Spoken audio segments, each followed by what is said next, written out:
fourth module, these are your main questions which are asked. Starting with basic questions like structured and unstructured. Structured are data which is present in a table like structure.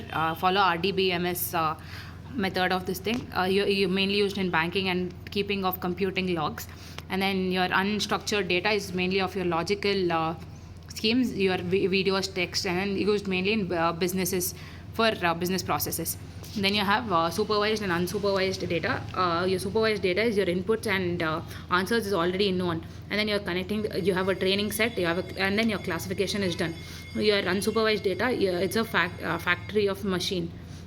So it evaluates called on for no, for manual longitude, and then out of it's done out of clusters. You don't really have any data, so you need to you have to have an address search.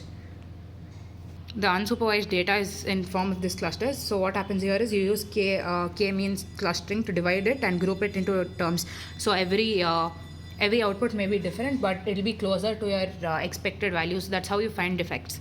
Then you have massive parallel processing database, that is your MPP. Okay, so what happens is it's in RDBMS format, but it has to be, it needs to be much faster and efficient. So to support reduced query times. So what you do is multiple nodes are scaled out. So you have multiple nodes which are scaled out, and then analytics database. You have a single master node which is responsible for coordination and sharing. The sharing. You have this is also known as shared nothing fashion. It also follows shared nothing fashion. What happens here is the local processes. They have local processors, they have memories, they have storage, and then they have its own OS. So none of the resources need to be shared, so it is called shared nothing. Then you have data stores, that is SQL nodes. Your data storage are in the form of SQL nodes. So you have a master node and a standby master host and standby host. You have a segment host which has a separate CPU, memory, and then storage. Same thing with segment 2, and then so on up to segment n. So what is Hadoop? It's a Hadoop is a data repository and processing engine. It has both data repository and processing engine. It is used to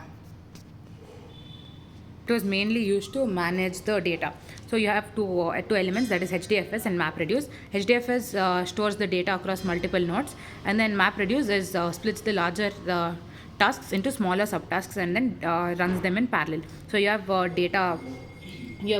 distribution switch. Then you have a distribution switch as the main thing. Then you have a name node and you have a data node. In the name node, all these are called racks of information. So what happens in your name node is you have an address, data storage, and copy locations. Everything is being stored. Then you have an active node and a standby node. Active node interrupts data, and then secondary node comes only into action when a failure occurs. The client of distributed the client to distribute these name nodes are used for when the client has to distribute the file system in 64 bits out of 128 bits MBs. Then you have data nodes. This stores the data, whichever the name nodes directs, and then it makes 3 to 4 copies and then stores the additional nodes. Here the RAID, that is your disk redundancy, is not used. You cannot store RAID format of structure. What happens here is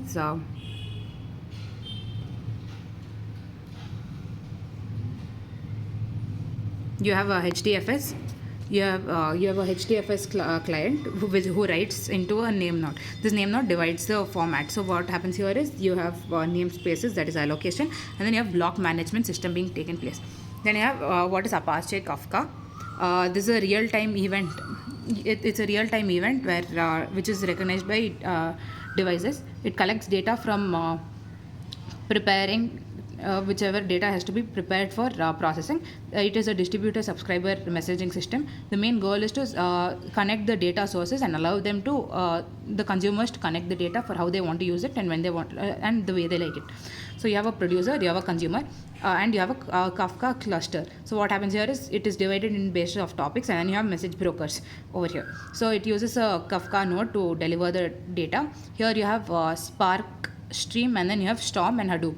So these are the three protocols they use. You have an Apache Spark, that is it is an in-memory distribution where the analytics takes place.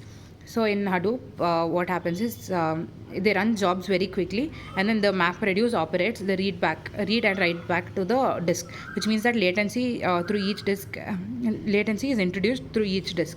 So, however, the Spark processing of this data is moved to high-speed memory. So it uses a high-speed memory and then lowers the latency, and then the batch processing jobs are also done in real time. And then you have Apache Storm and Apache Flink. They work similar in the Hadoop system with inevitably notice with different projects. So they have, every project has some kind of similarities, right, which overlap with each other. So in this cases, the data streaming capabilities, I mean, here we have a data streaming capability which is overlapping with each other. So Apache is used to often use both of the distributed streaming analytics and then batch processing. It uses streaming analytics and batch processing. And Storm and Flinch or other Hadoop projects design. These are commonly deployed in IoT use cases, and then Storm can pull data from Kafka and then process it in real-time fashion. And then so can Apache Flink. This space is rapidly evolving. And then you have Lambda architecture. You need to know this, and then you can write the question on your own. So you're using this for both stream processing and batch processing. That is your real time and your batch processing. You have smart objects and you have Kafka, which for this thing you have Spark, Stream, Storm, and Flinch. Okay, here you have HDFS and MapReduce for Hadoop. So this gives you real-time views and this gives you pre-compute views, and then both these merge and then give you a service layer. So what happens here is it is not limited to Hadoop ecosystem. You have a stream layer that is near real-time usage, that is you can alert and automate actions also that can be triggered. Then you have batch layers that gives you batch processing and data stored. If any HDFS can be easily fit into the bill, and then you check for MPPs and NoSQL warehouses. Then serving layer, you have the data which is stored, and mediator has decided whether it has to be ingested. I mean, it gives you the results based on the type of querying that you do. If you want the data which is related to the past or historical view, then you use your batch layer, and otherwise you use your stream layer. So you have your Purdue model that has mainly 8 layers when you're talking about levels. I mean, but it has 5 levels. One is your enterprise zone. Okay, so you start from first. First you have safety, then you process. I will start from top. Top is easier. So you have enterprise network, and then business planning and logistics, 5 and 4. Then you have demilitarized area for shared access. So after this, what you have is operation and control. You have operations and control. Then you have supervisory control, basic control, process, and then safety criteria. Safety critical. So what happens here is these two, your first two, your enterprise and business planning logistic network happens in your enterprise zone. DMZ is for your demilitarized shared access zone, and then your operations and cloud comes under your operations support. Your supervisory control, basic control, and then process comes under SCADA zone, and then process control zone. Then you have safety, which is being measured. So in enterprise network, you have ERP, CMRs, customer relationship management, and VPNs, which are used through other internet access. Then you have business planning and logistics that gives you analytics and then material flow and scheduling of how the data has to be done, and provides you with IT services like phones, emails, and security monitoring. You have a DMZ, which is a demilitarized zone. It's like a buffer zone which can be shared between operational data. So if there is any traffic, that must be cleared in demilitarized zone. Then you have your operational zone, that is your level 3, operation and control. Here what happens is your workflow and your desired end products for monitoring the control are operated. So you have production, scaling, reliability, assurance, and then potentially other required IT. Then you have supervisory control. You have control rooms, you have control status, you have everything related to control. You have control related applications, that is your human machine interface or historian. Then you have basic level control, that is your controllers or IDEs, which and then they need to communicate with each other to run the part. So you have processes where the sensors and actuators are actually present. These are the machine driven motors or robot communication controllers. Then safety critical, this is to ensure that the sensors and other equipments are managed safely and controlled and they are under a controlled system. Octave and FAIR are called as the formal risk analysis structures.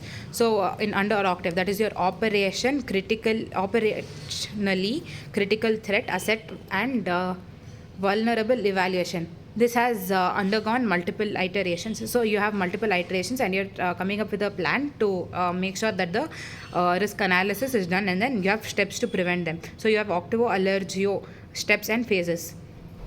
So what happens here is you have step 1 that establishes risk measurement criteria, and you have 4 different steps. That is your you establish drivers, then you keep your profile assets, identify the threats, and then identify and mitigate the risk. Okay.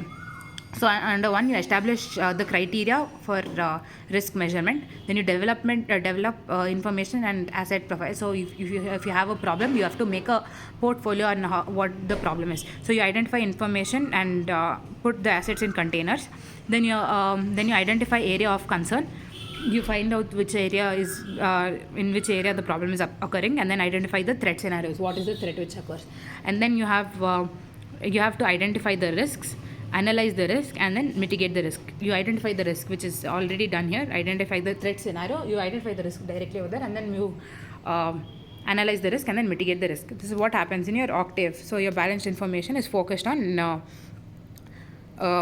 providing and identifying specific threats and then mitigating them. Yeah, under FAIR, that is your factory analysis and information risk. What happens here is that it's an open group. When information security focuses, your Octave and FAIR has clear application within the technology.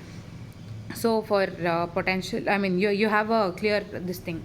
Your FAIR places emphasis on both ambiguous and unambiguous data and the risk of association of the measurable data. So it gives you the measurement or metrics at the scale of which the emphasis should be lent to the operational world. The FAIR has to be FAIR has a definition of risk and then probable frequency that has a magnitude. Your main common applications will be monitoring data, behavioral control, operational optimization, and self-healing and optimization.